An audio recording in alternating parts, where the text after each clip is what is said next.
Good morning, viewers. Welcome back to Mansaja Breaking News with me, Rizky Cahaya, which will provide you to the latest and update news. Well, let's begin the news today, and here is the topic line.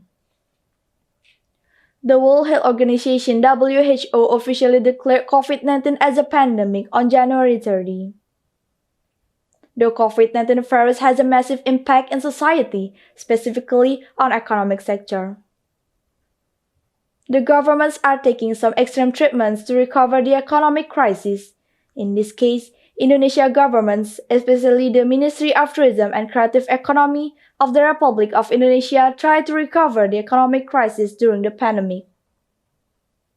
The Minister of Tourism and Creative Economy, Sandiaga Uno, has a program named Kampung Kreatif. It is one of the government's efforts to recover the economic crisis in Indonesia. Bali is one of the regions that suffer an economic crisis, mainly on tourism sector due to around 80% the livelihood of the people here depends on it. In contrast to earnings from other sectors such as agriculture, which can only contribute about 14 to 15%. According to the statistics of Bali province, the number of domestic and foreign visitors in Bali has decreased drastically during the COVID-19 pandemic, which is minus 82%. This data has decreased drastically from the number of visitors in 2019. The Minister of Tourism and Creative Economy, Sandiaga Uno, said that Kampung Kreatif as one of the government's efforts to recover the economic crisis in Indonesia. The purpose of this program is for developing and activating the society's creativity. And also the government's sure this program will be success. On February 23, Sandiaga Uno inaugurated Candi Kusuma Village in Jembrana, Bali as one of the creative villages. The inauguration of Candi Kusuma Village as a creative village is the first among the other villages in Jembrana, Bali. Personally, Sandiaga appreciated the participation from the governments of Jembrana Regency in this program by developing Jogok, which is the original Balinese Karawitan art. Jogok art is expected to be one of those presented to the delegates of the G20 presidency of Indonesia in Bali. Meanwhile, Jembrana Region Inengah Tamba appreciated the support from the Ministry of Tourism and Creative Economy in efforts to recover the economic crisis in Jembrana, Bali, especially through the tourism and creative economy sectors. That's all the news I could present to you. Moreover, you can check it at our website www.puslitbasmansaja.com. I am Rizky Cahaya and all of the crews of Mansaja say see you next time and have a great day.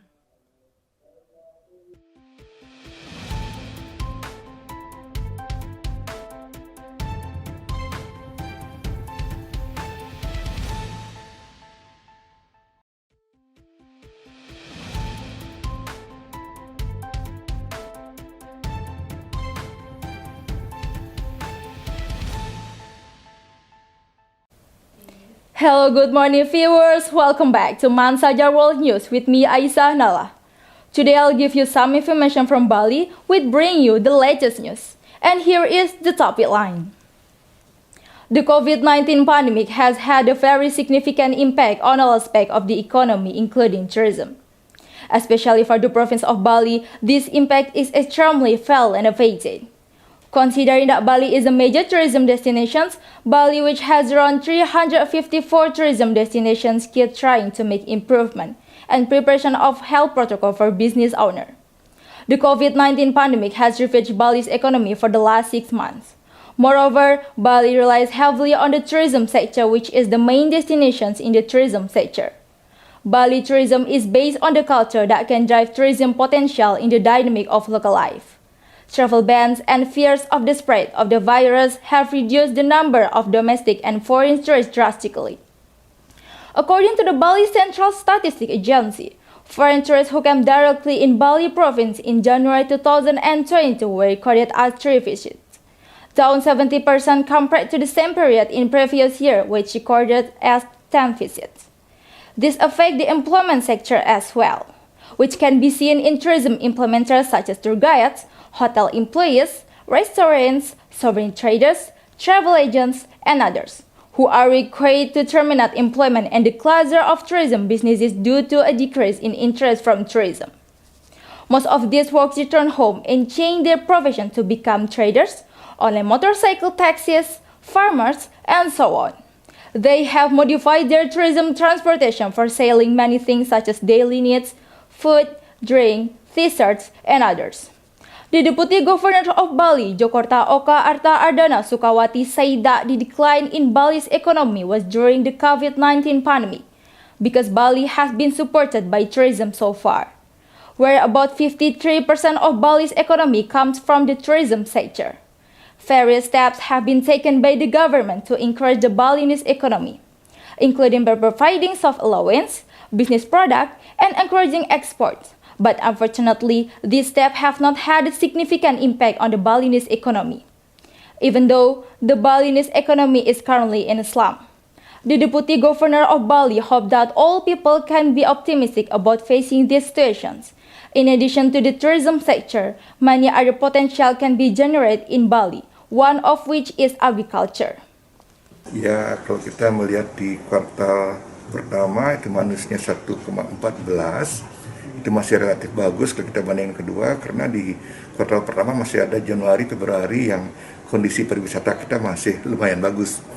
Nah, di kuartal kedua, jadi Maret, April, Mei, Juni itu turun ke 10,98% minus pertumbuhan ekonomi kita, karena hampir nol pariwisata kita di Bali. Padahal di satu sisi kita ketahui bahwa pariwisata ini memberikan kontribusi yang sangat besar untuk Bali, untuk pertumbuhan Bali, ekonomi Bali itu sangat besar, 53%.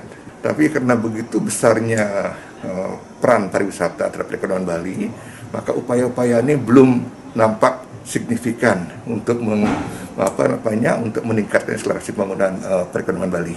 Ya, tetap kami mengharapkan teman-teman semua optimis. Artinya, coba kita kalau dulu kita mengenal istilahnya global, go global. Nah, kemudian itu sudah tidak bisa kita lakukan karena masing-masing negara juga dia memperkecil lingkupnya dia. Australia dia dengan urusan internalnya, negara-negara lain juga sama. Indonesia juga sama, bahkan lebih kecil lagi. Kami lihat bahwa bagaimana Bali bisa menghidupkan dirinya sendiri. Well, viewer, that's all the news for today. For information, you can check this out at our website www.puslitbatsmansaja.com for the latest update. And don't forget to apply the health protocol wherever you go. And I'm Aizanala. Thank you for watching. Have a great day.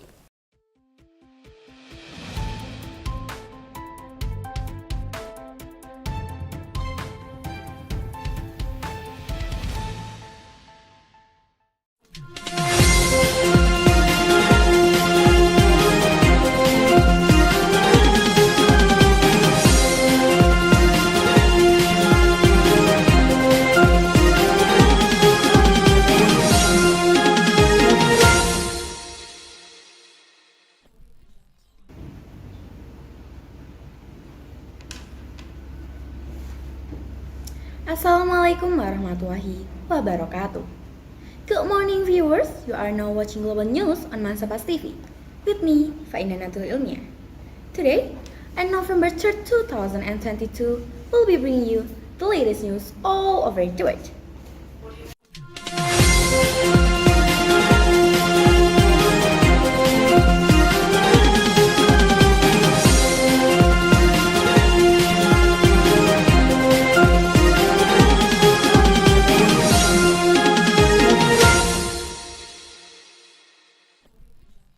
Recently, there's been a lot of talks about when the COVID-19 pandemic will be end.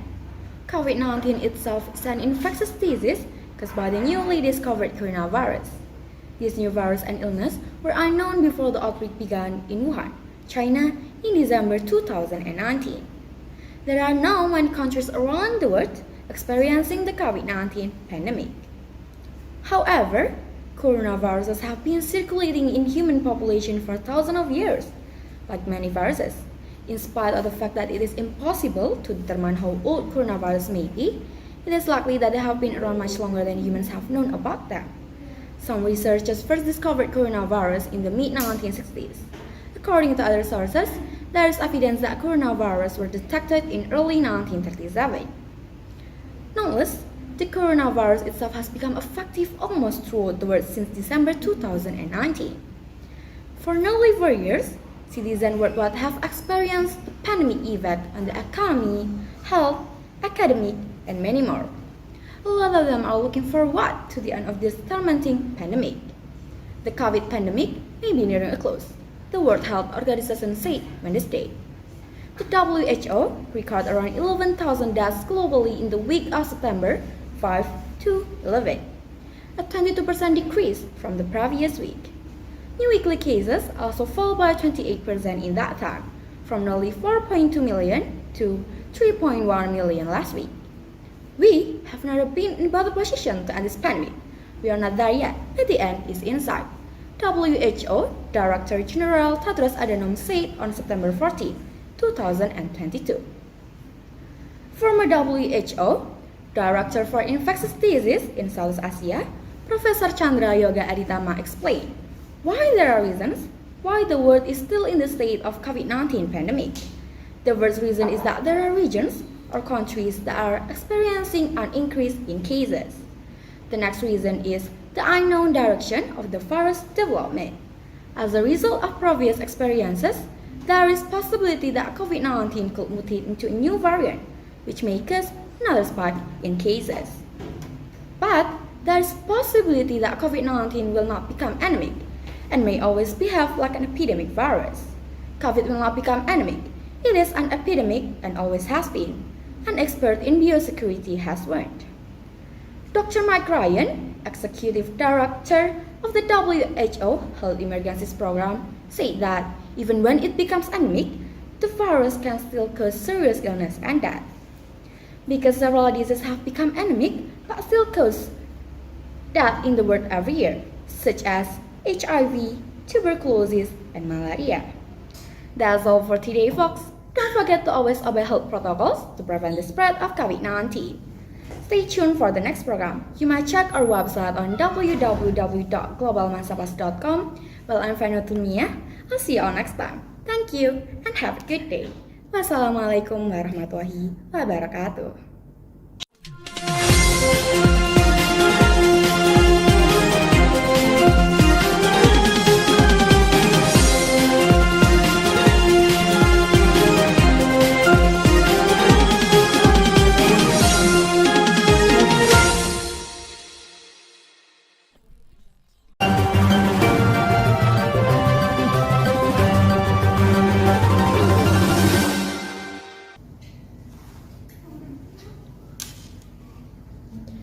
Assalamualaikum warahmatullahi wabarakatuh. Good morning viewers, you are now watching breaking news on Man 1 Pasuruan TV with me Rafida Nabila Putri. Today, November 3rd, 2022, we will bring you the latest news from all over the world.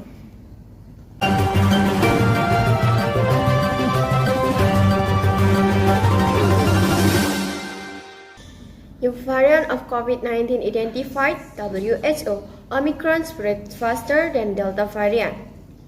Preliminary data research by the World Health Organization, WHO, shows the Omicron variant of COVID-19 is more contagious than Delta and could weaken current vaccines. WHO statement quoted by EFP, Sunday, 12 December, based on currently available data, Omicron is likely to outperform the Delta variant in places where the community-to-society transmissions occurs. Referring to data compiled by WHO, currently Omicron has spread in 63 countries. They saw Omicron rapidly spreading in South Africa, where the Delta variant did not dominate. However, they also note the rapid spread of the Omicron variant of COVID-19 in UK, where the case as a whole is still dominated by Delta. The Ministry of Health said that Omicron's spread was proving to be very fast. In the UK, for example, from 10 cases per day, it has now reached 70,000 cases per day, much higher than the peak of cases in Indonesia in July at 50,000 cases per day. However, the WHO stressed that the data currently available is still lacking. They have not been able to confirm that the Omicron transmission rate is high, because it is easier to penetrate the immune response or indeed spread more quickly. In addition, the WHO also states that preliminary data show Omicron causes reduction in vaccine efficiency due to infection and transmission of COVID-19. Despite these findings, the WHO stressed that infection with the Omicron variant of the coronavirus has so far only caused mild symptoms. They are still collecting data to determine the clinical severity of Omicron. This research is still being carried out after South Africa reported the findings of the new variant to the WHO on 24 November. Since then, many experts have suggested that Omicron is more contagious and could possibly weaken existing vaccines. However, a number of vaccine manufacturers claim that their injections are still effective against Omicron. Pfizer, BioNTech even said 3 doses of their vaccine were effective against the new variant. Regarding this finding, Minister of Health Budi Gunadi appealed to the public not to panic and remain calm, also strengthened the health service. The most important thing is to immediately vaccinate against COVID-19, especially for vulnerable groups, and the elderly don't need to travel abroad if it is not urgent. And continue to enforce the 5M health protocols and strengthen the treaty, test, tracking, and treatment. That's all for today. Stay tuned for the next program. You may check our website for our latest news on www.mansatupasuruantv.com. Don't forget to obey health protocol, wash your hand, wearing a mask, keep your distance. Signing off, I'm Rafida Nabila Putri. Thank you for watching and have a nice day. Wassalamualaikum warahmatullahi wabarakatuh.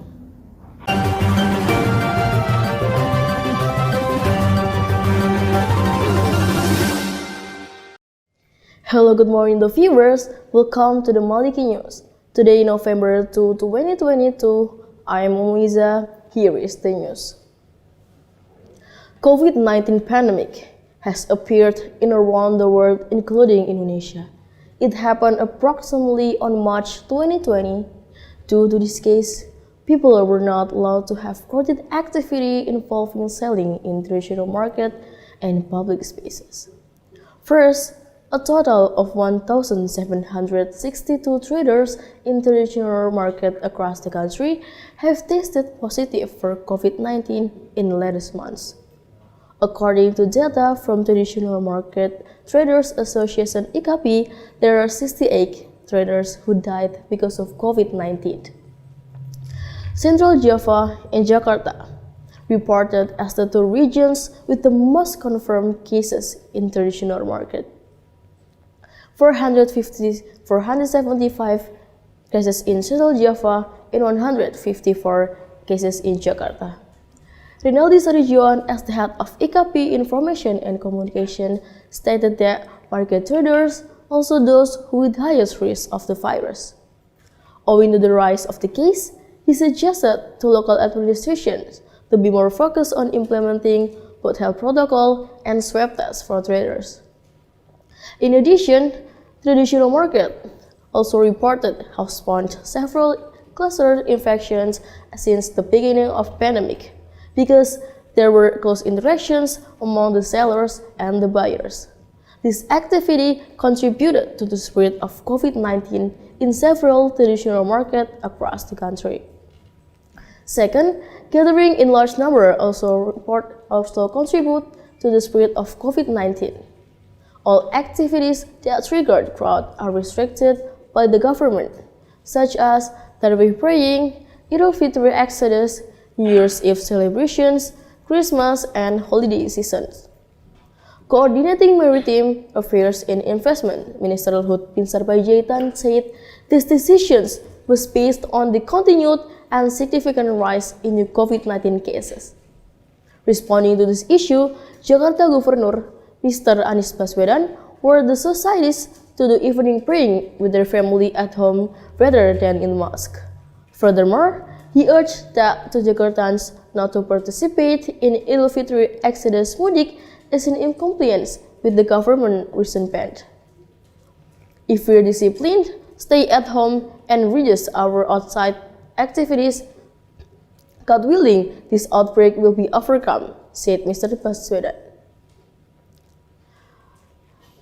On the other hand, to cut the spread of this outbreak, Mr. Luhut asked Jakarta Governor to limit the operational hours of shopping malls, restaurants, and entertainment venue to 7 p.m. only.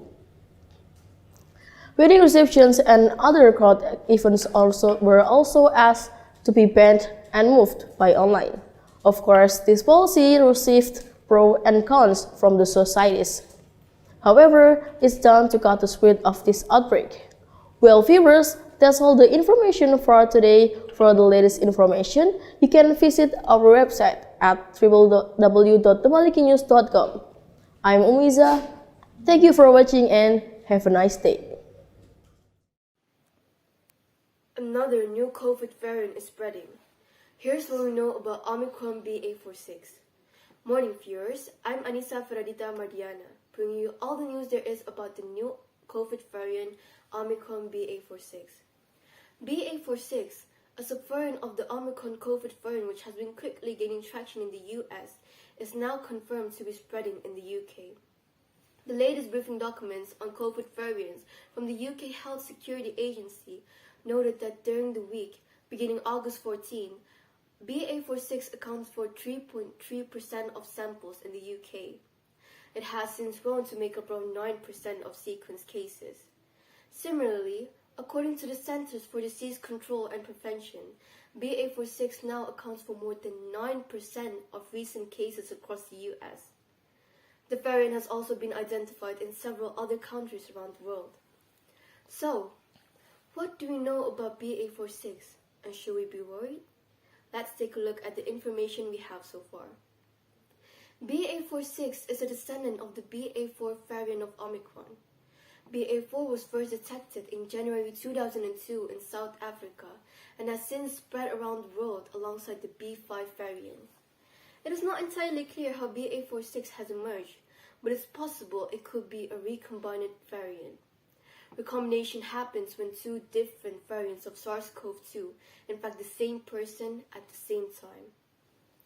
While BA.4/6 will be similar to BA.4 in many ways, it carries a mutation to the spike protein, a protein on the surface of the virus which allows it to enter our cells. This mutation, R3460, has been seen in other variants and is associated with immune evasion, meaning it helps the virus to escape antibodies acquired from vaccination and prior infection. Fortunately, Omicron infection generally causes less serious illness, and we've seen fewer deaths with Omicron than earlier variants. We would expect this to apply to BA.4/6 too. Indeed, there have been no reports yet that this variant is causing more serious symptoms. But we also know that Omicron subvariants tend to be more transmissible than previous variants. BA.4/6 appears to be even better at evading the immune system than BA.5, the currently dominant variant. Although this information is based on preprint, other submerging data support this. According to the UXA's briefing, early estimates suggest BA.4/6 has a 6.55% relative fitness advantage over BA.5 in growth rate than BA.5. This indicates that BA.4/6 replicates more quickly in the early stages of infection and has a higher growth rate than BA.5. The relative fitness advantage of BA.4/6 is considerably smaller than that of BA.5 over BA.2, which is 45% to 55%. The emergence of BA.4/6 and other new variants is concerning.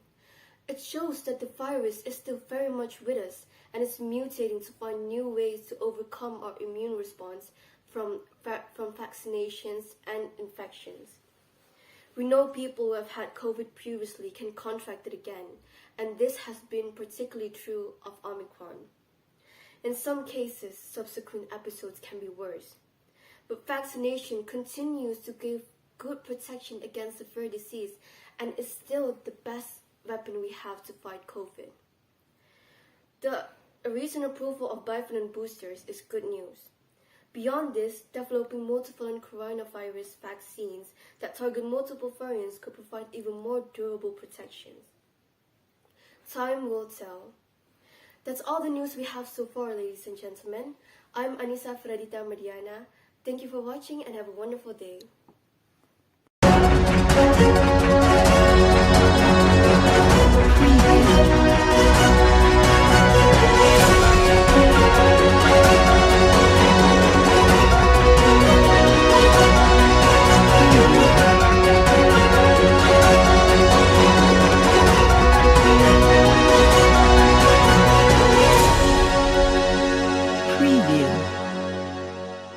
Hello, good morning viewers. Welcome back to the NS News with a news report all around Indonesia. And for today, October 27, 2022, we bring several information that are happening during this week, and here is the top headline.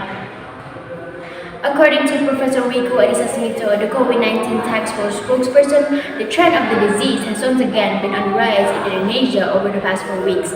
However, it is uncertain that there's a connection between the rise in the cases and the new XBB subvariant Omicron.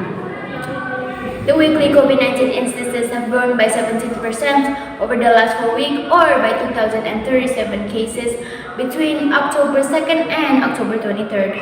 The addition of daily active cases exhibits a similar pattern. As of October 23rd, had reached a record high of 19,000 on Thursday, 27 October 2022. Professor Wiku Adhisa Smito also stated in a news conference that the death rate is still more than 100 every week. But Indonesia continues to record fewer COVID-19 cases than several other nations, including Germany and Singapore. The number of weekly cases increased in Germany have grown by 500,000, Singapore 52,000, and Indonesia at 14,000. We have been experiencing a pandemic for more than 2.5 years with the advent of the new Omicron variant virus and the dynamics of COVID-19's ongoing mutation. If COVID-19 prevention measures like following health protocols are not frequently used, Indonesia, the Professor Wiku, will never become endemic. As for the COVID-19 emergency status in Indonesia, it won't be lifted until both national and international COVID-19 trend has improved. In another case, on Thursday, 27 October 2022, 3,029 new cases of COVID-19 were reported in Indonesia, up to 23 COVID-19 patients passed away, and 2,954 recovered patients. There have been a total of 6.4 million confirmed COVID-19 cases in Indonesia, followed by 6.3 million cases in all were retrieved, and 158 COVID-19 patients passed away. The government recently confirmed that the scarcity of COVID-19 vaccine stocks in a number of regions will soon be resolved with the arrival of 5 million doses of Pfizer's COVID-19 vaccine. However, the domestic COVID-19 vaccine has also accelerated in clearance and production, which is targeted to be ready for use next November. Well, viewers, that's all the news for today. For more information, you can check out our website www.nsnews.co.id. If you have any more questions or would like to know more, you can contact the number below 2797990.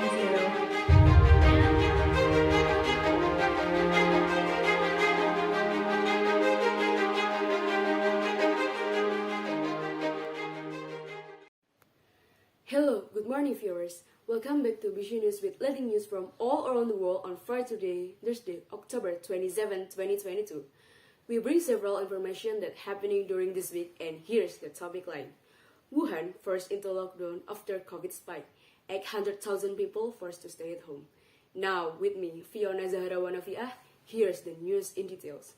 The city of Wuhan, considered 0 point for the spread of the coronavirus, has been placed under lockdown again nearly 3 years since COVID-19 pandemic began. The lockdown comes as Chinese cities tighten restriction on COVID-19 after more than 1,000 cases were recorded for 3 consecutive days.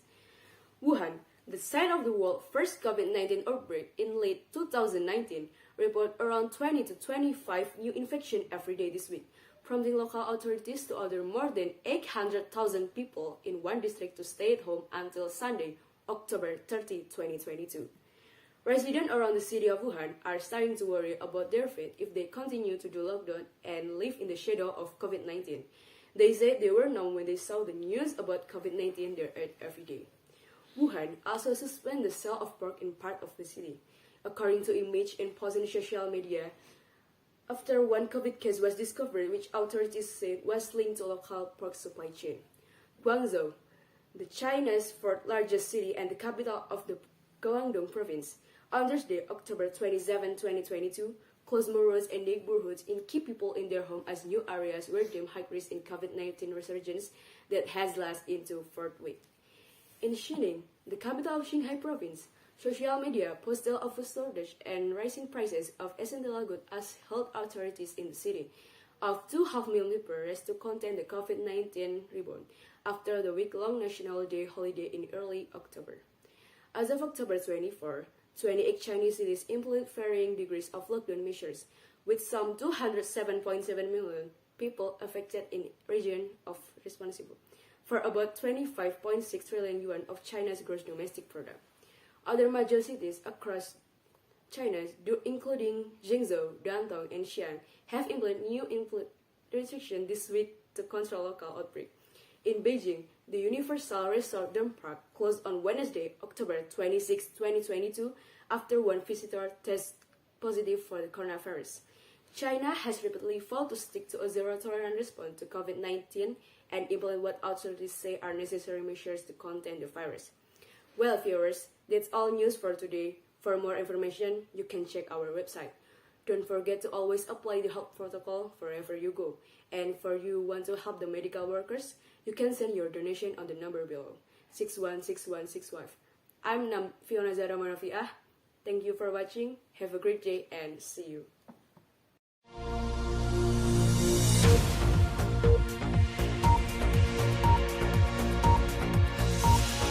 Hello, good morning viewers. Welcome back in BBC World News. With me, Jasmine Arum Nawawi. Today I'll give you some information from all around the world. And here is the news in details. COVID-19 in Indonesia, even in the world over the past 2 years, experienced a reactive default. The thing because it's been ingested the second and the third dose vaccine. At this time, some countries in the world are offering a fourth dose vaccine. How about our country, Indonesia? Let's listen to the news this morning. To break the COVID-19 chain of infection, Indonesian government are increasingly implementing booster vaccination programs. In recent times, there has been a debate as to whether the fourth dose of vaccine should be administered or not. After all, several of countries around the world are aggressively offering a fourth dose vaccine. One country is the United States, which allowed the fourth dose of injection.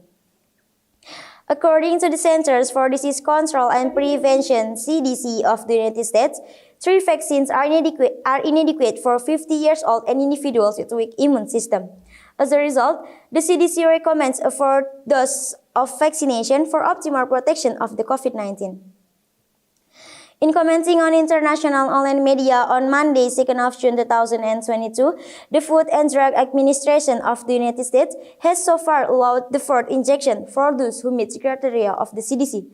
But the CDC believes that the fourth doses of healthy adults are not optimal. Experts believe that people with immunity upset should get a second booster vaccine because they are at high risk of infection. Although they have had a full dose of vaccination, the group is also at greater risk of developing severe COVID-19 complications. It could potentially breed mutation with more severe strains. Meanwhile, Professor of Medicine Paul Gilbert at the University of Alabama at Birmingham, UAB in the United States suggests that the fourth dose will not significantly affect the body. The CDC issued a guide recommending a fourth dose on October 2021. With updated guidance, the CDC has said people with weak immune system must wait for a shorter time to get an additional booster dose in the middle of the COVID-19. In Indonesia itself, a spokesman for Ministry of Health, Muhammad Syahril, clarified, at this time, the government has not planned a fourth dose vaccine or a second booster. Government are currently focusing on meeting the target of the booster vaccine or the third vaccine at 50% first. Regarding the second booster vaccination, Syahril said that it was only input from a few parties, such as health workers. He is currently carrying out the proposal and has not yet implemented it. It can be said that the fourth vaccination is still a long process in Indonesia. for the government focus on improving the coverage of the booster vaccine first. Well, viewers, this is the news I could present to you today. You can contact us for more information in www.bbcworldnews.com. I'm Jasmine Arumnawi. Thank you for your nice attention. Goodbye and have a great day.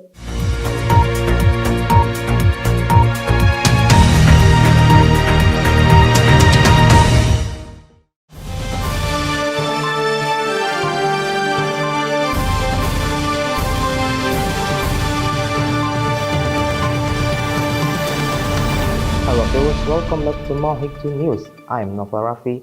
We'll bring you the most updated and hottest news from all around the world. Here are the headlines for today.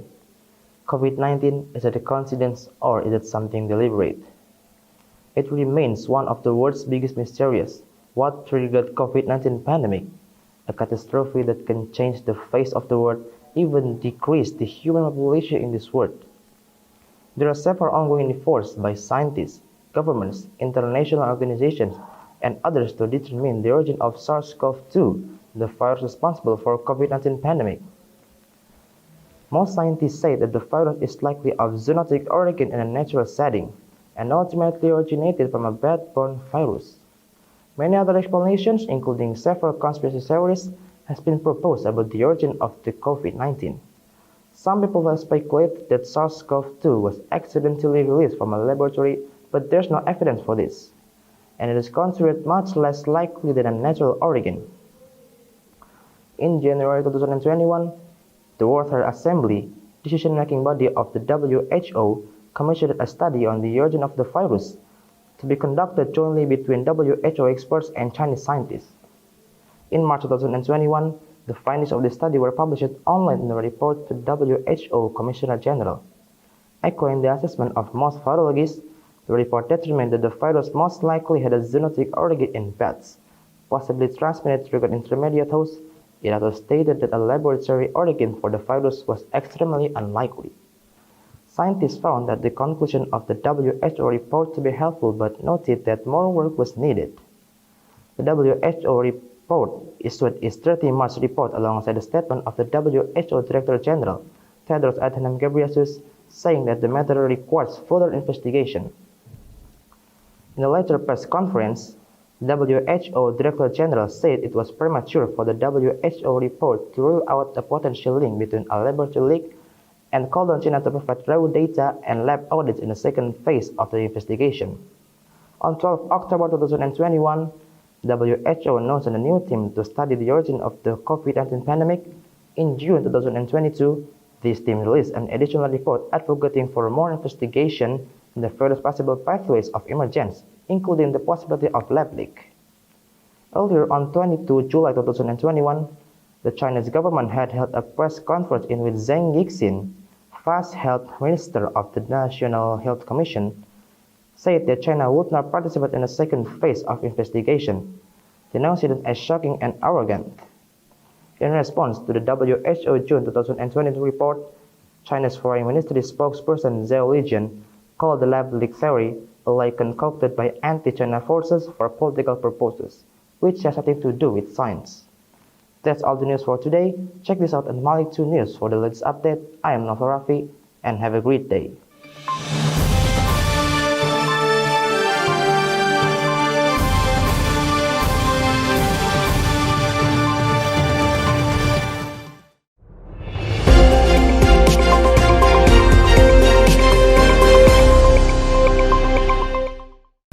Viewers, since its inception in the United States, the federal governments have put states and territories on hold about how, when, and to whom they share this.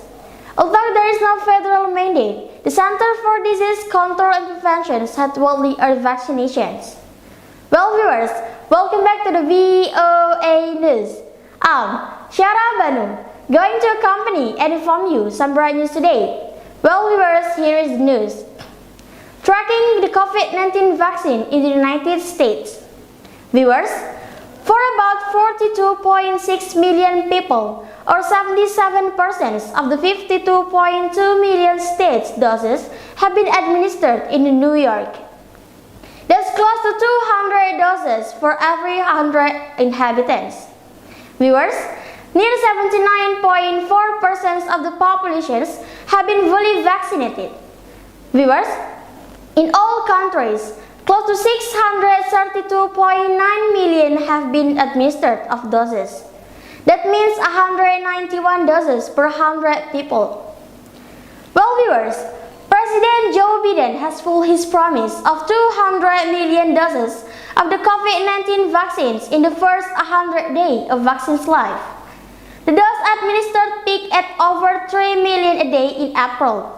Eligibility for United residents increased after the Food and Drug Administration expanded emergency authorizations for Pfizer vaccine for young people 12 to 15 years of age, then smaller doses for children 5 to 11 years of age, and for booster for all three manufacturers opened the line. Viewers, the lightning and hidden variants of Scrabble is ready for closeness with the cold COVID-19. And the presence of the new COVID-19 variants in fact gaining global traction. The web of the cold seasons. Well, viewers, Peter Hotez, the chairman of the Vaccines Development Center at Texas Children's Hospital, said that he thought they were collectively a variant of Scrabble because they use letters that score high in board games like Q, X, and B. Well, viewers, you can find more on this in our breaking and developing stories from around the world around the clock at voanews.com and at the VOA News mobile apps. I'm Syara Banu, reporting from the world headquarters of VOA News in Washington. That's all the world listeners from the VOA.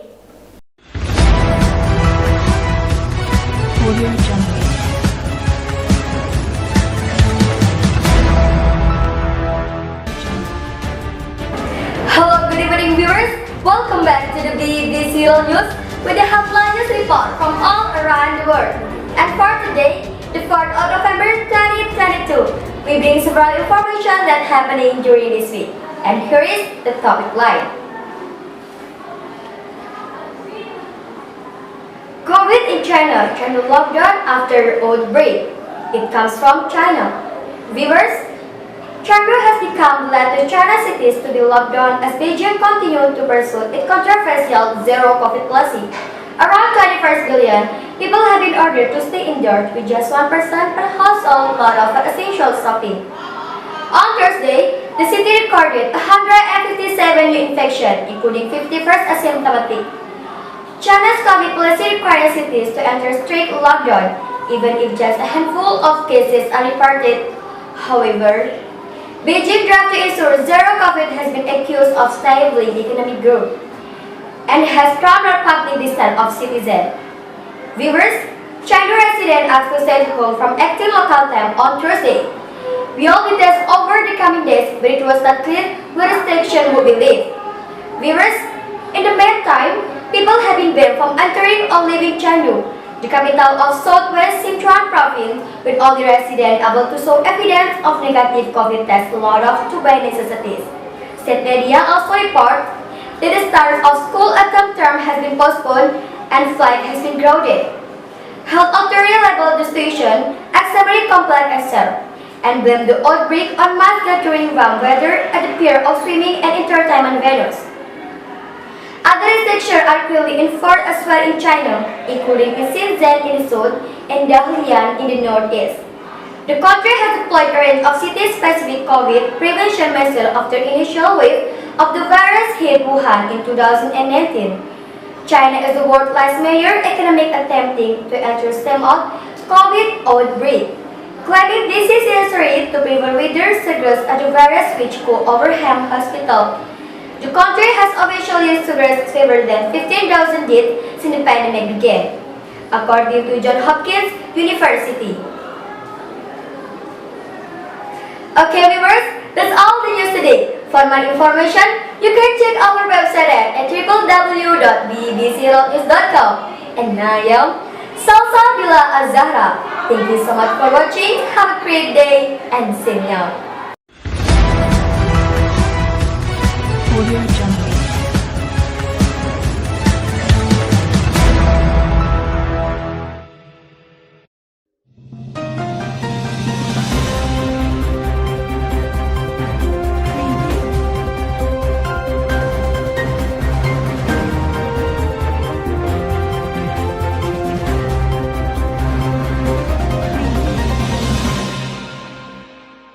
Assalamualaikum warahmatullahi wabarakatuh.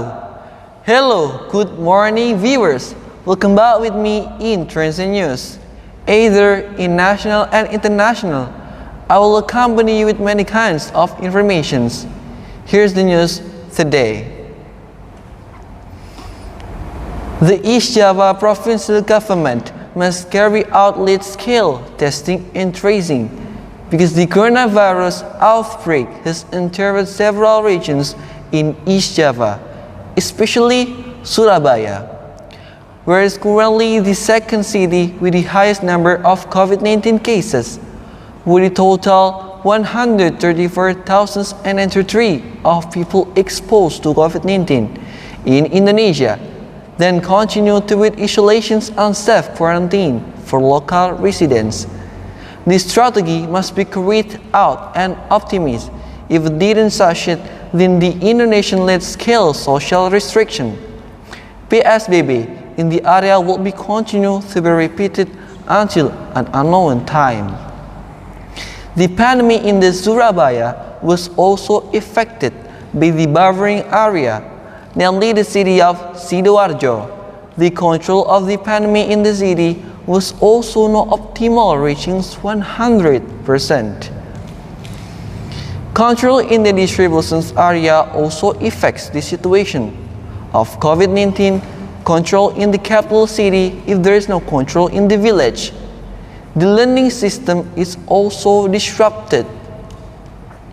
Many schools are closed, and also Islamic boarding schools have to repatriate their students. Because of the outbreak, the government has implemented an online system for students in Indonesia. Because if the government does not take strict action, COVID cases in Indonesia will continue to increase over time. The disease caused by the severe acute respiratory syndrome, coronavirus second SARS-CoV-2 was first detected on March 2, 2020.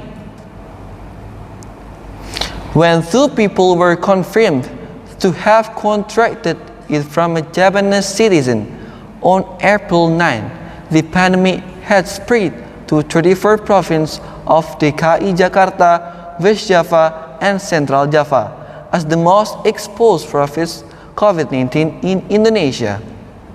The World Health Organization's WHO appreciates Indonesia's commitment to controlling the COVID-19 pandemic. The appreciation was stated in an invitation letter for Health Minister Terawan Agus Putranto and two other state health ministers to take part in a press conference on COVID-19 Interactions Review (IAR), which was held virtually Friday. As far as the efforts continue to be made by the government, the latest developments are currently the East Java regions, especially with 1,092 cases actively exposed to COVID-19. 577,407 recovered, and the few who died with 31,373 fatalities. With this data, the government will not stop until the COVID-19 cases disappear. Paris. Here's the news as of this morning. I'm Aldi Zarif Hibatullah. Say have a nice day, enjoy your activity, and signing off.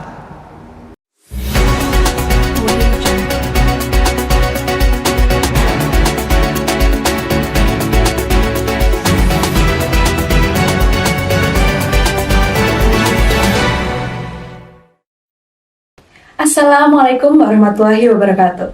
Hi, I'm Anindya Natanya Putri Daniswara. Here in Maliki programs, I will accompany you in 5 minutes with a lot of information. Well, let's begin the news today. New form of COVID-19.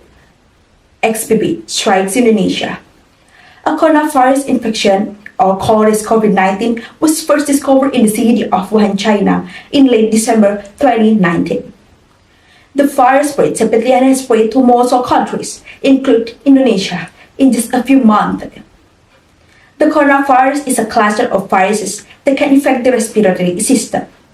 In many cases, it causes only mild respiratory infection, such as cold. However, it can also cause severe respiratory infection, such as pneumonia. At this moment, it isn't known what causes the coronavirus, but it's known that it's propagated by animals and can reach from one species to another, include humans. The coronavirus has taken a massive toll on the world, with total of 628 million and total of 6.58 million dead. Reporting from Kompas.com, Ministry of Health says Budi Gunadisadikin, COVID-19 foreign XBB was located in Indonesia. He asked the all parties cooperate to improve their effectiveness in reducing public activities and health protocol. Due to the new foreign case, the XBB, Singapore has now risen to 6,000 each day. This foreign is also in Indonesia and we will constantly watch it, Budi said. As confirmed, head of the Bureau of Public Communication and Services, Siti Nadia Tamizi, confirmed that COVID-19 variant XBB has been detected in Indonesia. She said there was a case of COVID-19 variant XBB in Indonesia. That's right, COVID-19 variant XBB has entered Indonesia, one case on Saturday. Reporting from sehatnegeriku.kemkes.co.id, a spokesman for COVID-19 ministry said, Syahril, that the first XBB case in Indonesia was a local transmission. COVID-19 variant XBB was detected in a 29-year-old woman who had just returned from Lombok West Sulawesi Nusa NTB. There are symptoms like cough, cold, and fever. She then did a checkup and tested positive on September 26. After the isolation, the patient has been declared cured by October 3, 2022. He said. Shahri said, the characteristics of the COVID-19 variant XBB were false contagious. However, its fatality is comparable to the Omicron variant. According to him, the country hasn't been safe from COVID-19 pandemic because new variant mutation still had inherent potential. In the last 7 days, there has also been a reported increase in cases in the last 24 provinces. Stick to the progress. He asked the public to roll out such as masks, avoid crowds, and wash their hands with soap. Testing immediately for signs and symptoms of COVID-19. In addition, vaccinating COVID-19 to increase protection against the virus. Okay, those are the news I could present to you today. See you tomorrow. See you at the same time. See you in the our lovely channel, Maliki program. Wassalamualaikum warahmatullahi wabarakatuh.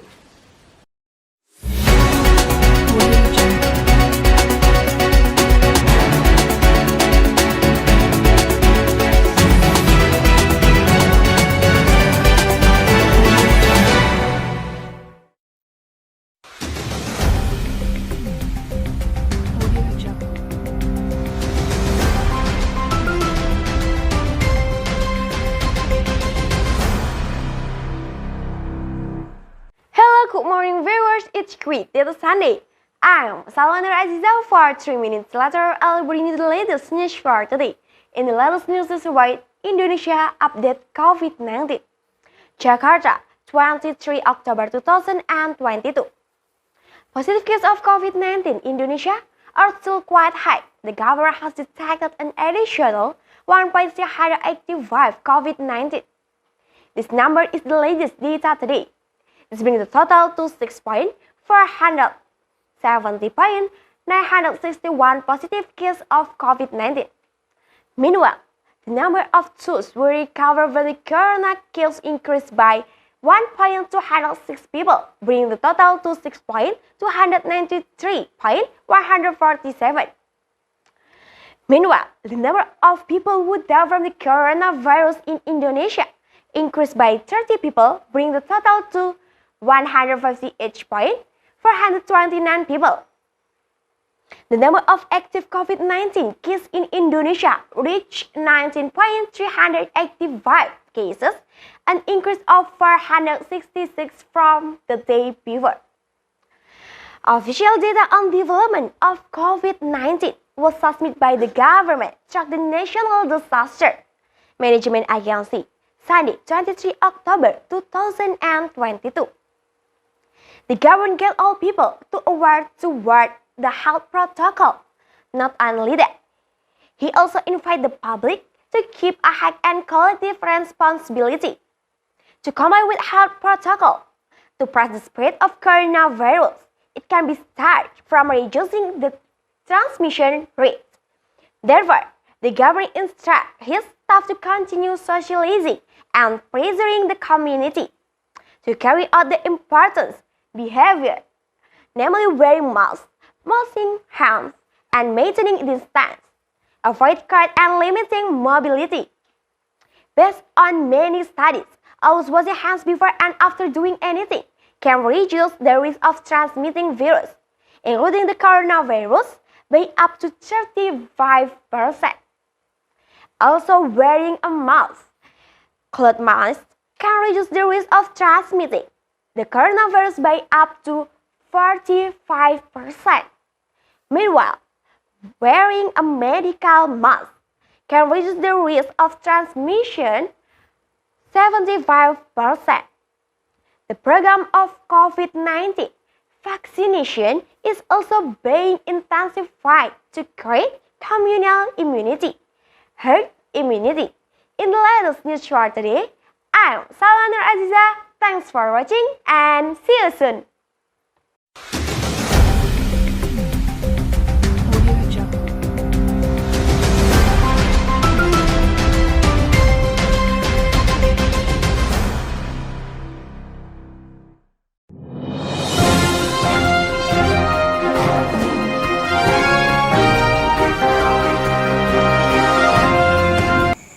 Assalamualaikum warahmatullahi wabarakatuh.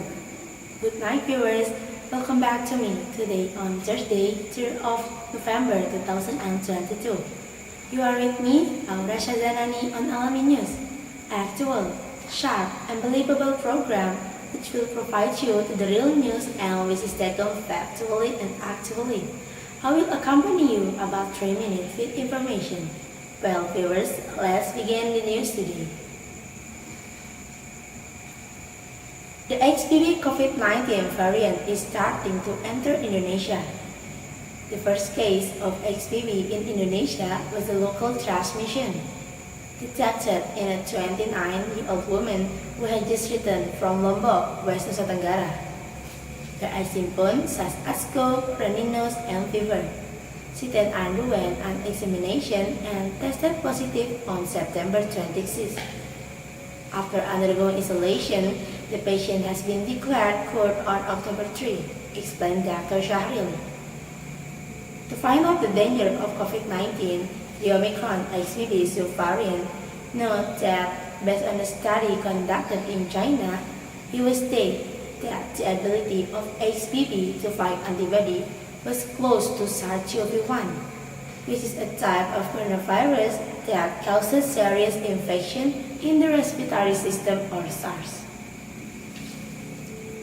Quote from clicktracker.com at Monday, 24th of October 2022, recent found people who have been infected with coronavirus before and have been vaccinated could still be infected with the COVID-19 XBB. Even so, according to Dr. Ahmad Adalja from the Johns Hopkins Center for Health Security, said it was still important to get the COVID-19 vaccination to relieve symptoms of infection.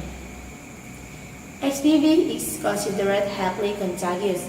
Transmission is much faster than other Omicron subvariant. In Singapore, 54% from the COVID-19 case reported on 3 until 9 October were caused by Omicron XBB subvariant. This number increased by 22% lower from the previous week. Even so, the rise of hospitalization due to infection with the XBB coronavirus variant was assessed to be 30% lower than that of Omicron BA.5. In addition, in the past month, there have been no report of death from XBB in Singapore. Well, viewers, that is the news that I could convey to you today. If you have some critique or suggestion, please visit us at www.alamin.com. Finally, I'm Aura Shahzanani as the crew of Alamin News. Say keep your spirit, love, and respect. See you next time. Wassalamualaikum warahmatullahi wabarakatuh.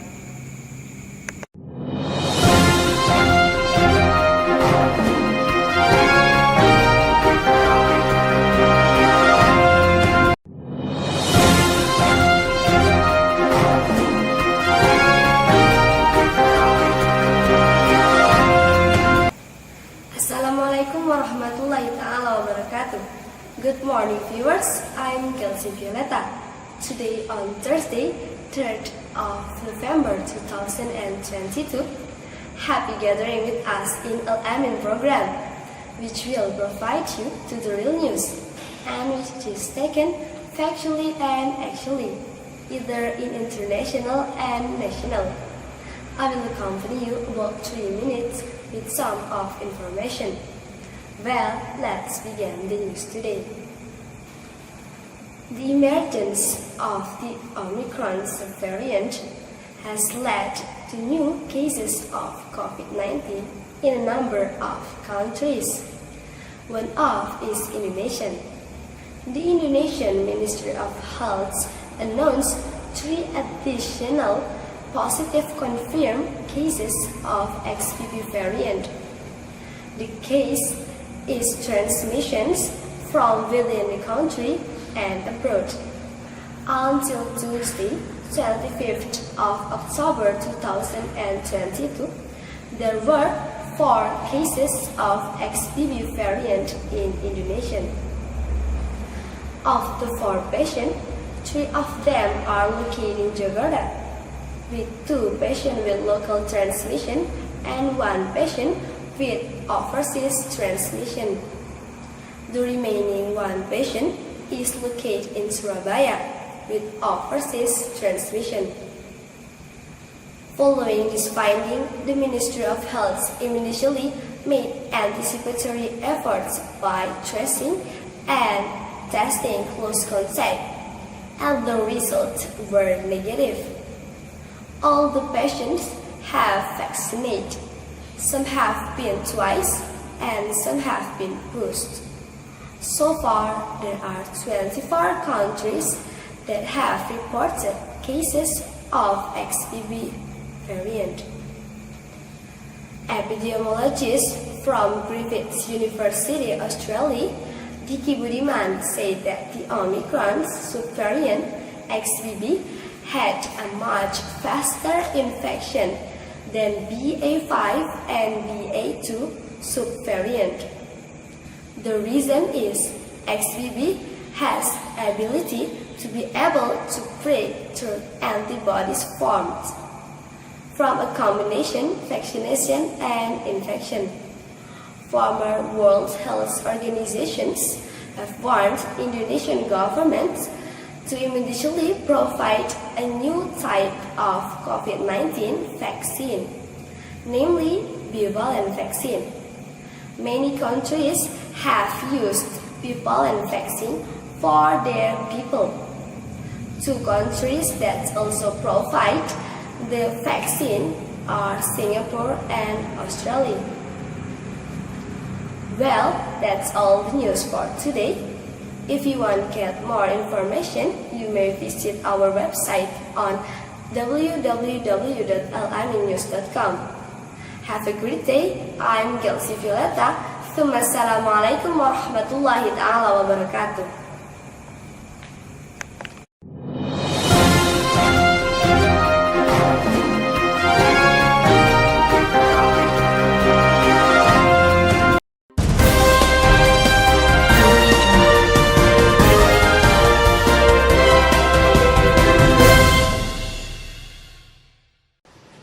Assalamualaikum warahmatullahi wabarakatuh.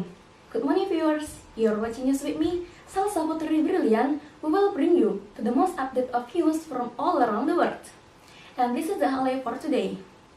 Active cases of COVID-19 in Indonesia today are increasing.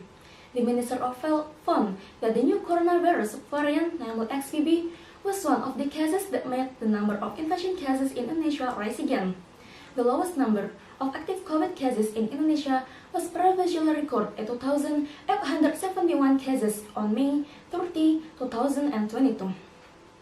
The emergence of the Omicron XBB COVID-19 subvariant is said to have spread significantly in neighboring Singapore.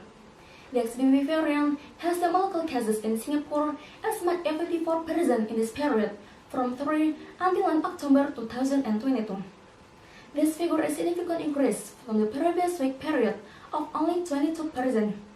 Singapore estimates that the COVID-19 cases are likely to peak in November with a number of 15,000 per day. Apparently, this new variant has entered to Indonesia. This was confirmed by the Minister of Health Budi Gunadi Sadikin at the FIB9 event, Friday, 21 of October 2022, yesterday. Singapore now, the case has increased again to 6,000 per day because there is a new variant of COVID-19. This variant has also entered to Indonesia. We will continue to observe it, he said. The first cases of COVID-19 in Indonesia was local transmission, detected in 21-year-old woman who had just been returned from Lombok, West Nusa Tenggara. This woman has symptoms of cough, runny nose, and fever. He then underwent an examination and tested positive on September 29. However, after going isolation, the patient was declared cured on October 3. Following this finding, the Minister of Health rushed to take anticipatory effort by testing and tracing 10 close contacts. As a result, all close contact testing for the XBB variant of COVID-19. Spokesman Cheryl said that although the new XBB variant spread quickly, the fatality is not worse than the Omicron variant. However, the country cannot be said to be safe from the COVID-19 pandemic, because various mutations of new variants still have the potential to continue to occur. Dr. Cheryl asked the public to prioritize health protocols, such as wearing masks, avoiding crowds, and doing testing if they sense some symptoms of COVID-19. It also has done the COVID-19 vaccination to increase protection against COVID-19. And that's all the highlight for today. Follow us to get the news update. I'm Salsa Putri Brilliant. Good morning and see you!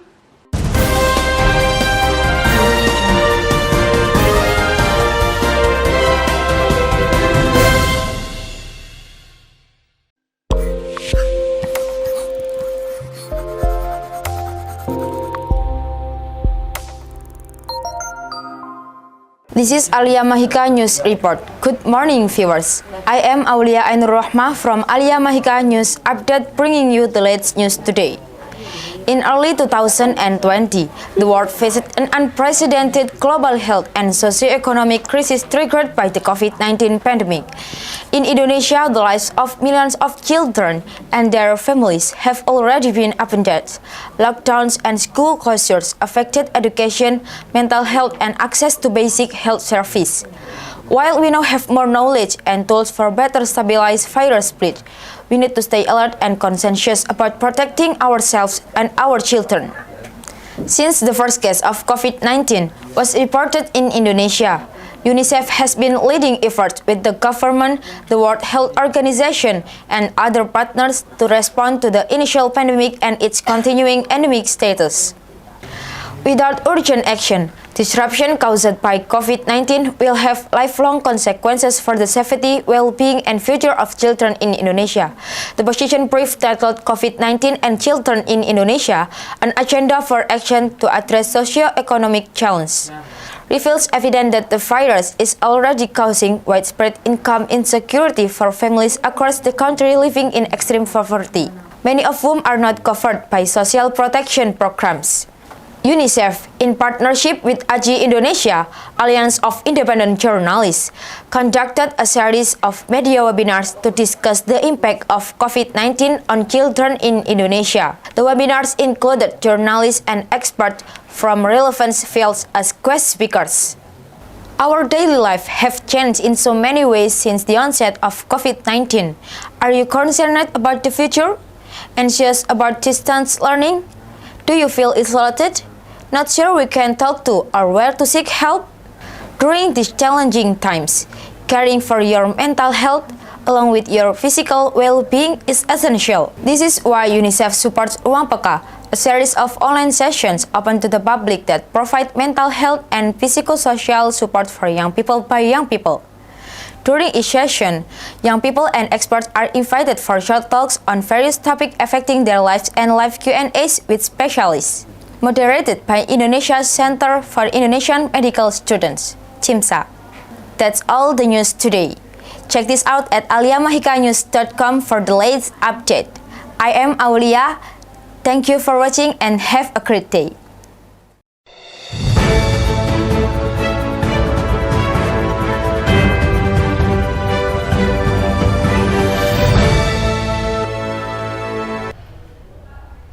Good morning and welcome back to Almasima News. My name is Alia Zahratul and I will accompany you for 3 minutes forward. A new subvariant of Omicron reported has been detected in 24 countries, such as India and Singapore. Now, it also has been detected in Indonesia. The new subvariant is named Omicron XBB. The first case of Omicron XBB was detected from a 29-year-old woman who had just returned from Lombok, West Nusa Tenggara. She tested positive for COVID-19 on September 26, 2022. She felt symptoms of Omicron XBB such as fever, coughing, and runny nose. After undergoing isolation, she was declared cured on October 3, 2022. For that, along with the symptoms of Omicron XBB that should be watched out for. The signs of Omicron XBB are more or less the same as the previous subvariants of Omicron, including fever or chills, shortness of breath or difficulty breathing, fatigue, and muscle or body aches. Moreover, the other symptoms of Omicron XBB are new loss of taste or smell, sore throat, congestion or runny nose, nausea or vomiting, and diarrhea. Spokesperson for the Ministry of Health, Dr. Muhammad Syahril, explained that this new variant of COVID-19 is spread quickly. However, the potential for fatality is relatively low when compared to other variants of COVID-19. For this reason, Syahril reminded the public to remain vigilant and remain disciplined in carrying out health protocols. And in the last, Syahril said that in the last 7 days, it has been increased cases in 24 provinces of Indonesia. Thank you for tuning in. Until next time, I'm Alia Zahratul. Thanks for watching Almasima News and see you next time.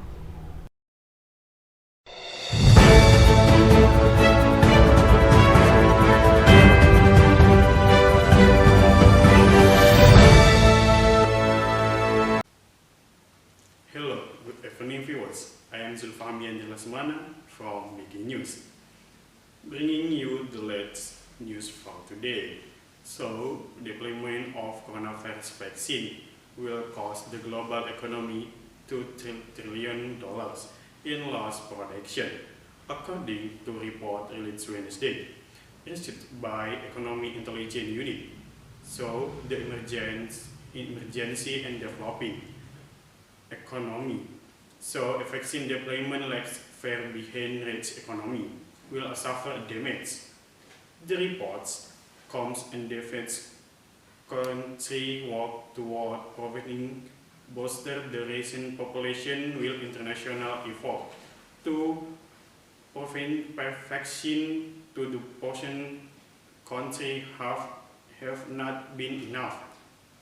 The study calculates the country that do not immunizing 16% of the population by 2022 will suffer loss equivalent to 2 trillion euros between 2022 and 2025. Emergency country will bear about 2/3 of the loss. rather delaying their economic conference with more developing countries.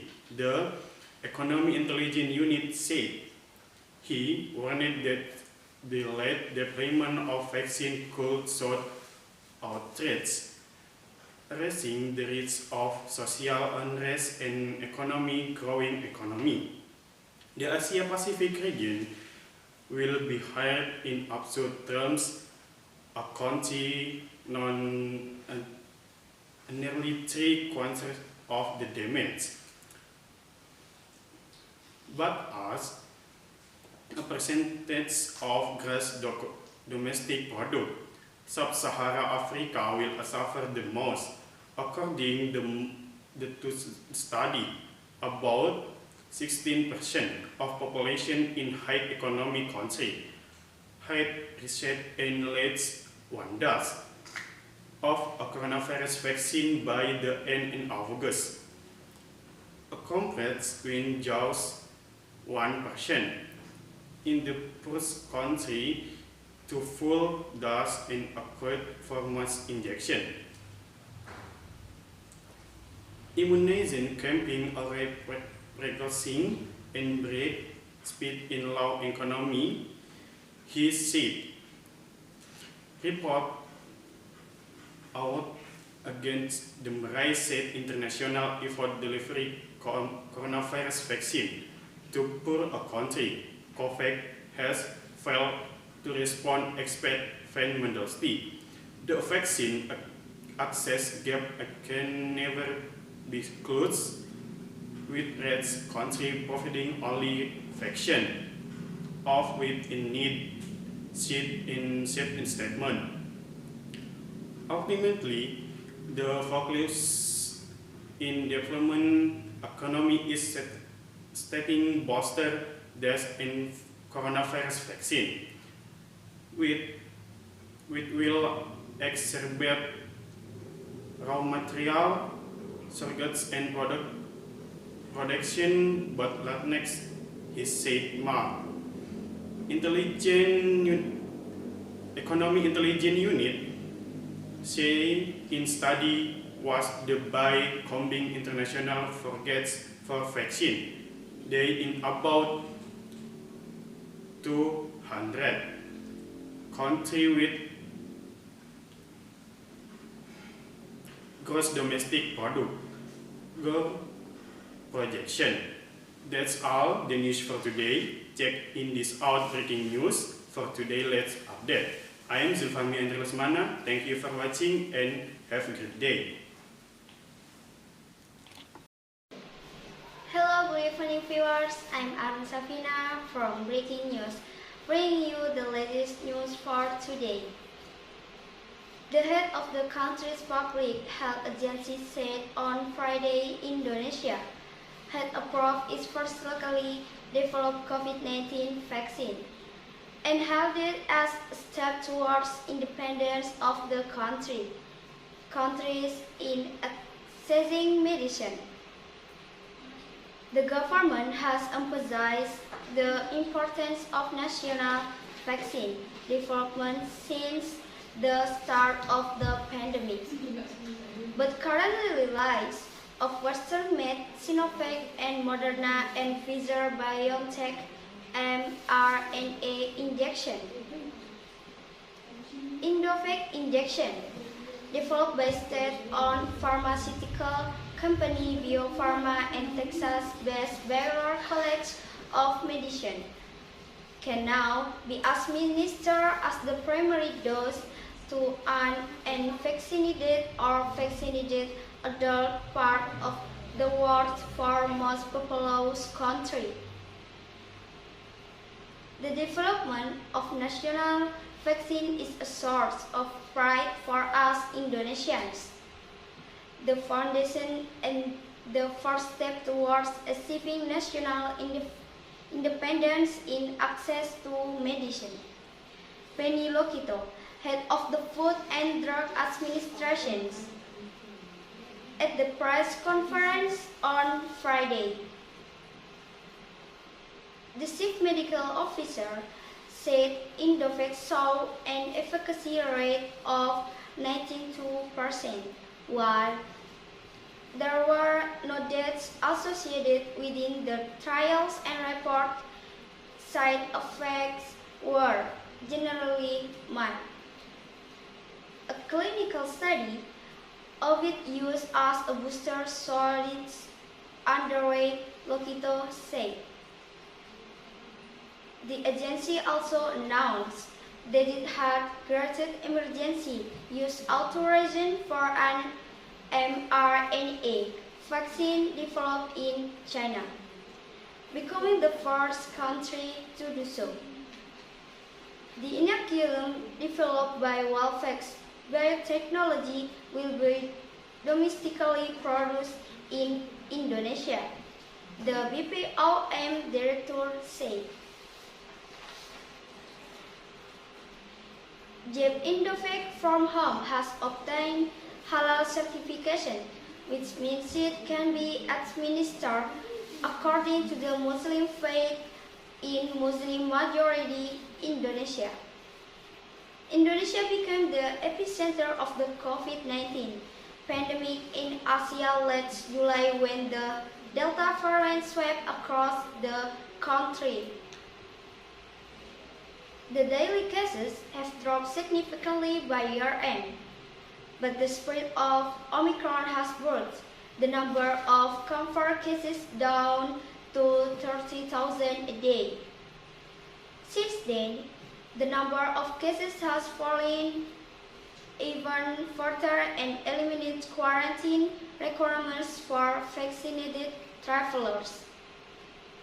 In total, Indonesia has reported more than 6.4 million confirmed cases with nearly 160,000 deaths.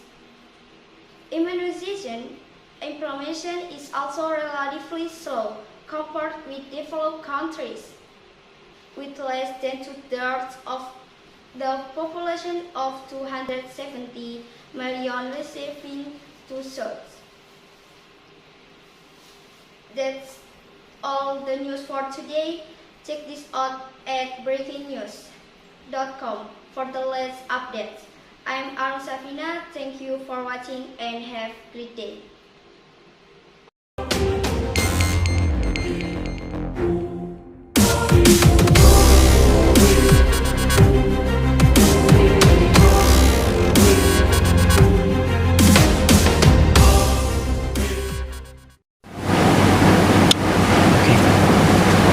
Everyone, good evening.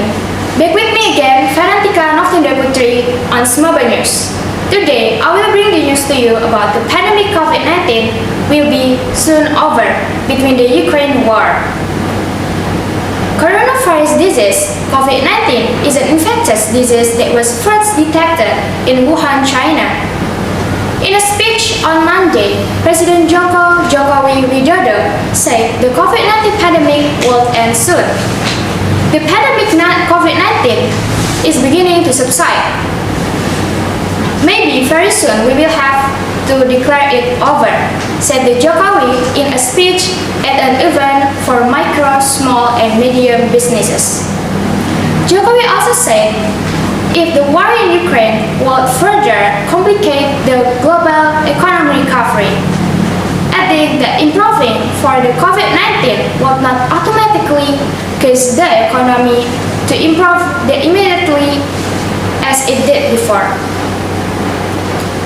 The global economy is not doing well. We have a high degree of uncertainty. Most of countries in this world are experiencing economic difficulties, most developed countries, he said in a speech uploaded to the YouTube streaming service on Monday.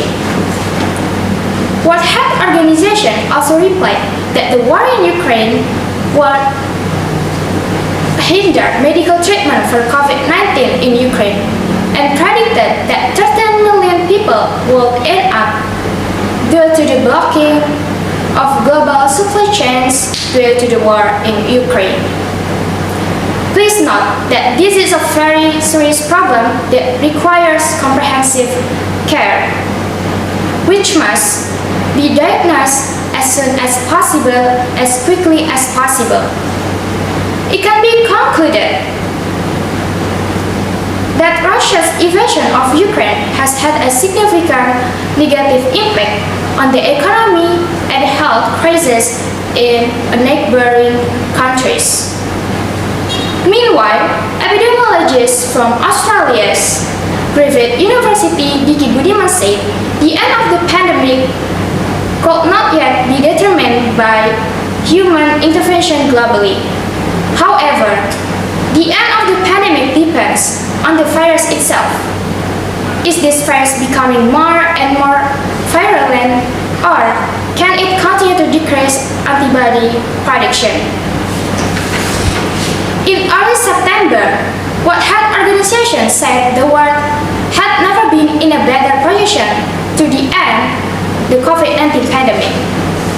World Health Organization Director Tedros Adhanom Ghebreyesus told reporters during a virtual press conference, "We have not arrived yet, but in the end it was in sight." This is the United States agency most optimistic assessment since it declared an international emergency in January 2022 and began describing COVID-19 as a pandemic 3 months later. If we want this pandemic to pass quickly, it is imperative that existing protocols be respected.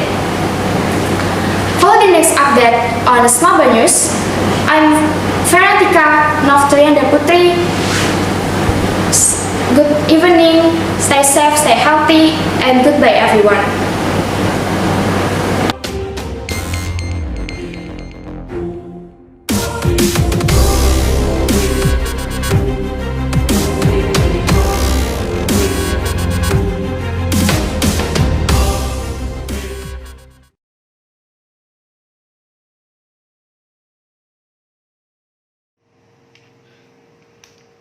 Good morning viewers, I am Ishna Salma Putri from Manila Breaking News, bring you the latest news for today. Today I will bring news about the pros and cons of offline schools in the midst of a pandemic. The COVID-19 pandemic affects many aspects of our lives including schools. Schools are held online and students respective home. However, there is a discourse that schools will be opening in July 2020 or January 2021. Many parents are worried their children will have to return to school in the near future. It is because some local governments have included plans to reopen schools in the new normal policy. For example, the Job Education and Culture Office will enforce the implementation of the new normal it is regime starting July 2020. Some options emerged such as imposing a certain system limiting the number of students and implementing existing health protocols. On the other hand, epidemiologist Dr. Diki Budiman advises not to open the school until the situation gets better. He says that school reopening is back to school only if the preparation is done and screening process full. Furthermore, if the screening process is not full, school reopening is not recommended and is dangerous. In the end, offline school can only be done if the situation in our country gets better. Or is the case? Significance in still recent days, only online school is the best option to avoid the new culture. That's all news for today. Check this out at manilabreakingnews.com from the latest updates. I am Ishna Salma Putri. Thank you for watching and have a great day.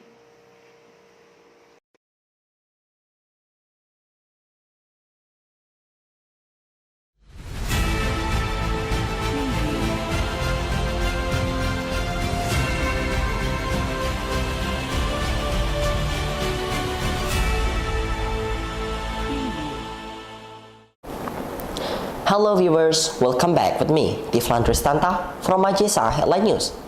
I will accompany you to show the actual news and the latest news in the next few minutes. And here's the news in details. Shanghai Disney Resort abruptly suspend operation on Monday to comply with COVID-19 prevention measures, with all visitors at the time of the announcement directed to stay in the park until they return a negative test for the virus. It comes after Shanghai reported 10 locally transmitted cases on Saturday. China's controversial zero-COVID policy has already seen millions of people repeatedly locked down, sometimes in unusual locations. However, those awaiting their freedom at Shanghai Disney can console themselves with one positive. Rides are continuing to operate for those trapped inside. Videos posted on Chinese social media site Weibo showed people rushing to the park's gate following the announcement, but finding them already locked.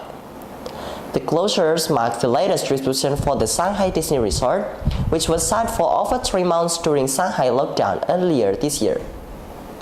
The park was also closed for 2 days in November last year with more than 30,000 visitors stuck inside, after authorities ordered all of them to be tased in a contact tracing exercise.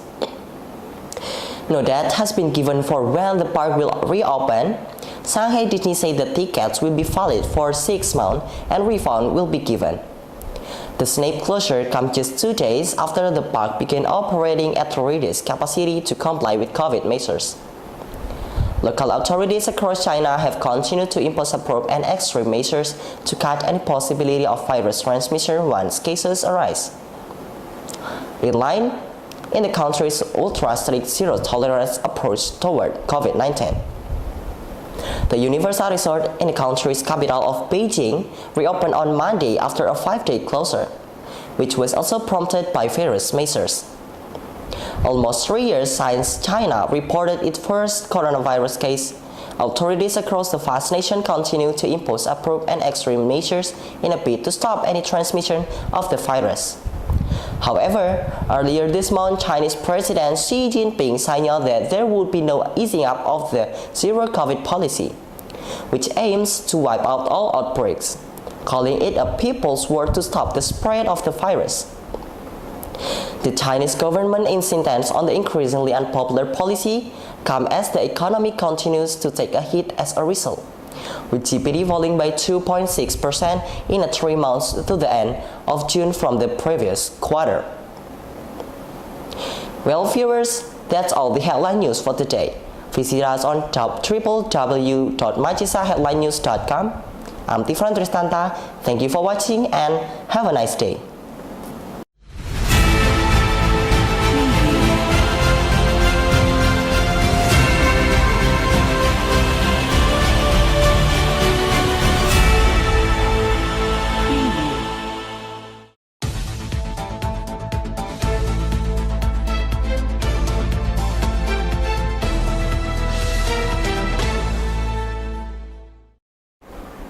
Good morning, welcome back to Media News. We let the news report from around the world. And for today, we bring the information to happening during this week. I'm Mera Bastia. Deadline news for today is coronavirus vaccine shortage in developing countries. Viewers, here's the news in details. The Indonesian government is intensively vaccinating against COVID-19 as an effort to overcome the impact of the pandemic. Experts project that there will be a decline in COVID-19 cases as a result of increased vaccination worldwide, including Indonesia. Indonesia, as one of the developing countries with the best handling of COVID-19 in the world, has vaccinated up to 2 million doses per day. As the fact, the Indonesian Ministry of Health noted that the number of COVID-19 cases in Indonesia had decreased compared to the previous time. This can be seen from the daily case data of COVID-19 and the hospital occupancy rate, which has decreased consistently. Of course, this gives optimism to the efforts to handle coronavirus by governments around the world. In addition to decreasing the number of daily active cases, efforts to help control the coronavirus have also recorded an increase in the number of patients recovering. This certainly has a correlation with the increase in vaccination cases in various countries. In the midst of increasing vaccination around the world, there has been a decline in vaccine stocks in various developing countries, including Indonesia. There is a shortage of vaccine in various regions in Indonesia, which results in disruption of the vaccination process. This has attracted the attention of several countries around the world. The World Health Organization has warned developed countries not to overuse their vaccines. This is necessary to maintain the stability of vaccine supplies worldwide. Developed countries have attempted to donate some of their vaccine doses in an effort to boost vaccination coverage in developing countries. However, the dose given is not sufficient to expand vaccination coverage in all developing countries. Therefore, a concrete solution is needed to overcome this vaccine supply problem. Policymakers in this country are trying to solve this problem. Many experts advise each country to produce its own vaccine to reduce dependence on large pharmaceutical companies.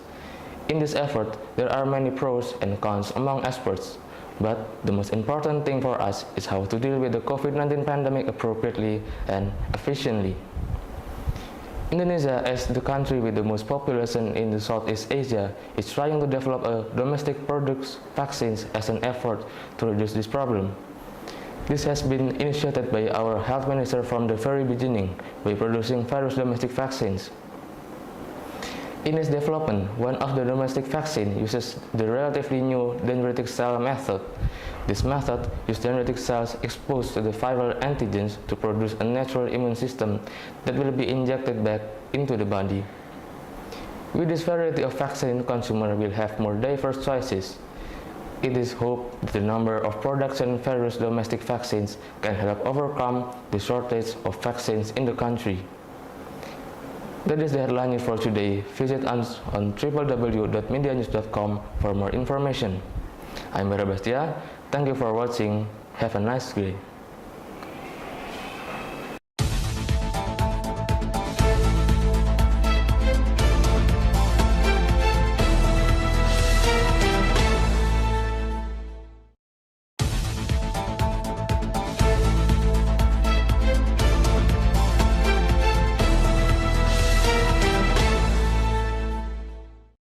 Good morning, viewers. I am Abi Al-Ghazali. Today on 4 November 2022, happy gathering with us in Majesta News program, which will provide you to the real news which is taken factually and actually.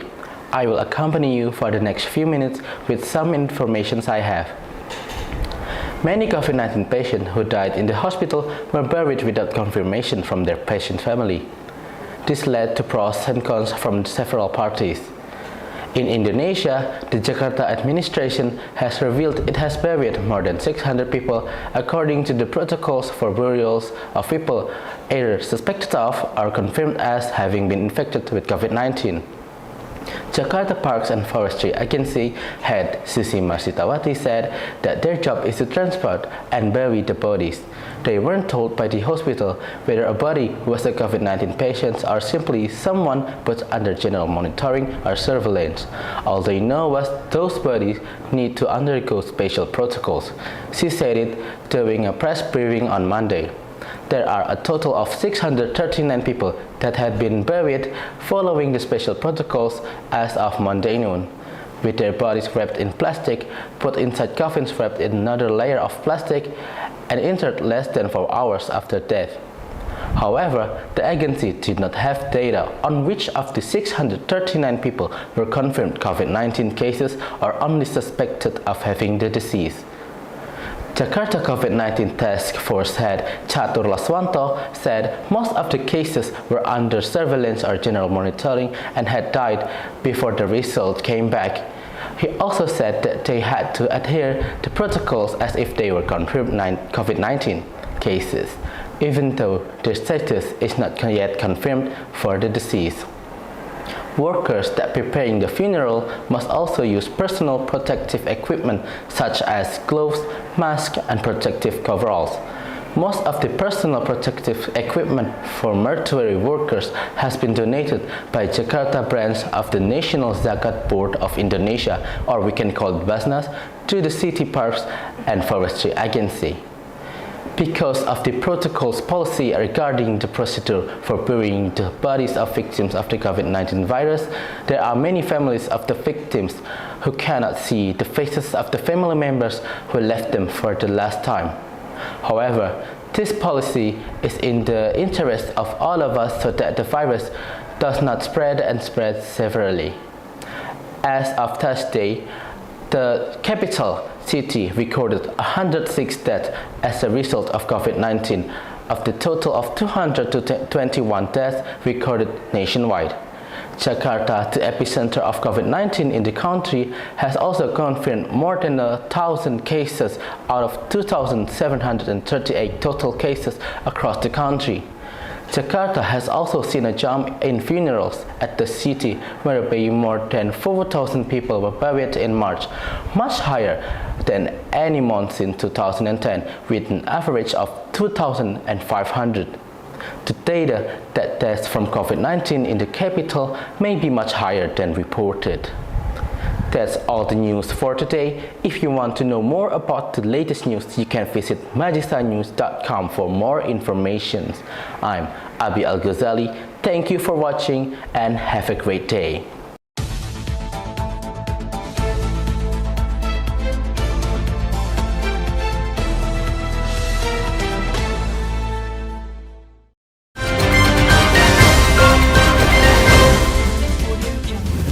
Hello, good morning everyone. I'm Alsha from Manda Pro Access News, bringing you the latest update about COVID-19 from around the world. And here is the news. The COVID-19 case rise in China is becoming alarming. Governments have been forced to lock down again in large cities such as Wuhan to Xining. Wuhan, the world's first COVID-19 outbreak at the end of 2019, reported about 20 to 25 new infections each day this week and has registered 240 cases during the last 14 days. Local authorities ordered more than 800,000 people in one district to stay home until October 30. Wuhan also suspended the sale of pork in parts of the city in pictures and posts on the social media.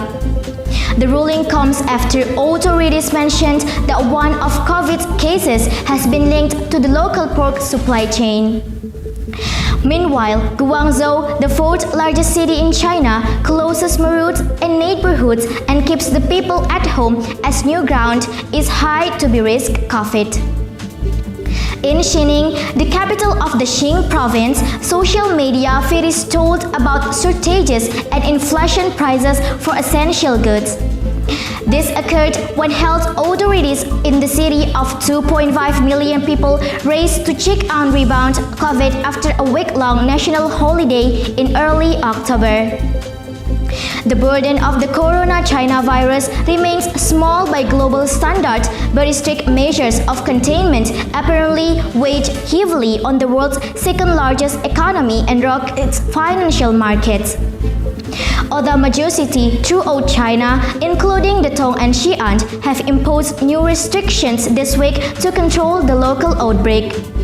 In Beijing, the Universal Amusement Park Resort closed on Wednesday after at least one visitor made a positive COVID. In Zhengzhou, an outbreak occurred in a factory that employs about 300,000 people and is known as the largest producers of iPhones. Foxconn Technology Group, who is running the facility, acknowledges the case and says operation and production are relatively stable. According to the Worldometer's data, China currently leads a total of 258.398 infections and 5,226 deaths linked to COVID-19. The second news is the Tibetan regional capital Lhasa took to the streets to protest against the strictly COVID-19 in the region. The protests were rare in a city strictly governed by his government. The video footage shows hundreds of people, both natives of Tibet and Han Chinese migrants, participated in the demonstrations. The video called short on Wednesday, 26 October, was distributed on the social media platform Chia Douyin and Weibo before it was deleted by the authorities. There was no sign of struggle during the protest. The rally is believed to be the first time in Lhasa since 2008. When Tibetans have taken to the street protesting the Chinese government's treatment of their communities. The Chinese authorities put a lot of pressures on the protests in 2008. This week's march seems to be taking place day and night. Lhasa himself is undergoing lockdown, aka quarantine, over 2 months of Beijing's no-COVID policy. It raised strict rules across the country every time the COVID-19 case increases from Shanghai in the east to Tibet in the west of China. Rare protests are also taking in cities like Shanghai, where whole cities went into lockdown for 2 months last summer. Authorities on Friday, 28 October, ordered mass tests of COVID-19 to 1.3 million residents of the Yangpu district in the city and instructing them to stay at home until at least their test results are known. That's all the news for today. Stay tuned on Manda Pro Access News for the latest update. I'm Alsha. Thank you for watching and have a great day.